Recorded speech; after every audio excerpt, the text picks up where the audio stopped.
mengenal singkat Al-Azhar, karena kata saya tadi di awal bahwa Mesir dan Al-Azhar itu sangat tidak bisa dipisahkan, ya.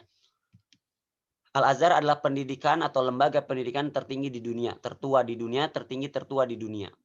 Jadi melebihi, barat jauh sebelum barat, Cambridge ya atau Oxford gitu ya. Itu jauh sebelum mereka ada, Al-Azhar atau Mesir sudah mempunyai lembaga tertinggi atau lembaga pendidikan tertua di dunia dan ini merupakan kebanggaan bagi kalian juga insyaallah bisa ya menjadi salah satu pelajar di salah satu lembaga pendidikan tertinggi di dunia, tertua di dunia, ya. Selanjutnya, awal berdirinya itu pada masa Daulah Fatimiyah. Daulah Fatimiyah, memang Daulah Fatimiyah ini secara pendidikan, secara kebudayaan itu Mesir sangat maju sekali, ya. Dan salah satu untuk menambahkan atau memajukan pendidikan itu ya didirikanlah Masjid Al-Azhar. Nama Al-Azhar sendiri itu adalah bentuk dari Az-Zahra.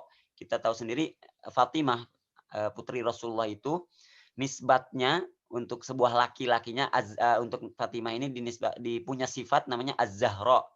Sifat untuk laki-lakinya Al-Azhar. Nah, Al-Azhar inilah tabarrukan supaya mengambil barokah dari namanya Fatimah Az-Zahra. Hanya Al-Azhar itu untuk sebuah sifat laki-laki, Az-Zahra untuk perempuan. Singkatnya, awalnya Al-Azhar itu dibangun untuk menyebarkan paham Syiah, ya, diresmikan oleh Khalifah Fatimiyah Al-Mu'izz lidinillah di 7 Ramadan. 7 Ramadan, kurang lebih atau awal dari didirikannya Masjid Al-Azhar yang awalnya untuk media penyebaran paham Syiah. Karena seperti yang sebutkan bahwa Fatimiyah ini secara ideologinya adalah ideologi Syiah. Lalu ketika datang Ayyubiyah, Salahuddin Al-Ayyubi dan menguasai Mesir, Al-Azhar ini menariknya ini Salahuddin Al-Ayyubi tidak membubarkan Al-Azhar, tidak menghancurkan ataupun tidak membubarkan. Kenapa? Karena pada waktu itu di Fatimiyah, di zaman Fatimiyah juga Al-Azhar sudah punya peranan penting sekali, sudah punya kedudukan ya, kedudukan di hati para masyarakat di sekitarnya.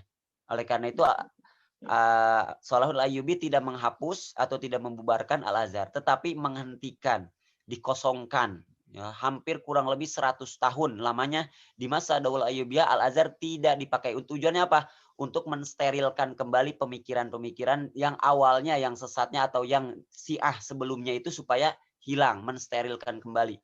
Akhirnya dibekukan atau diberhentikan saja. Tidak berfungsi, bukan dibubarkan. Kapan Azhar mulai ada lagi atau mulai kembali kegiatannya itu justru awal di masa Daulah Mamalik. Di Daulah Mamalik kembali difungsikan sebagai lembaga pendidikan Sunni. Nah, dimulailah di situ, di Mamalik inilah Al-Azhar mulai berkontribusi.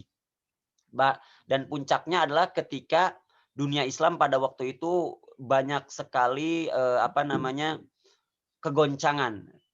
Kekhalifahan di Baghdad itu hampir hancur oleh Mongol, ya. Kemudian di Andalusia juga sudah hancur, runtuh. Semuanya ilmuwan-ilmuwan dari Baghdad, ilmuwan-ilmuwan dari Spanyol di Andalusia itu mencari tempat aman dan pada waktu itu tempat aman yang paling signifikan atau paling enak itu adalah di Mesir. Akhirnya mereka hijrah ke Mesir dan ditopang oleh adanya Al-Azhar.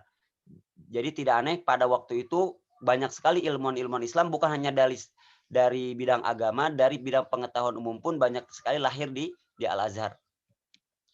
Dalam perjalanannya, Al-Azhar tidak hanya fokus dalam pengajaran ilmu keislaman, tetapi juga menambah ke ilmu pengetahuan umum. Seperti yang saya katakan tadi, banyak sekali ilmuwan-ilmuwan, baik dari segi ilmu Islam, ulama Islami, dan juga umum, lahir dari Al-Azhar. Salah satunya yang mungkin kurang diketahui, ya, itu ada Ibnu Al-Qomroh. Al-Qomroh itu penemu kamera.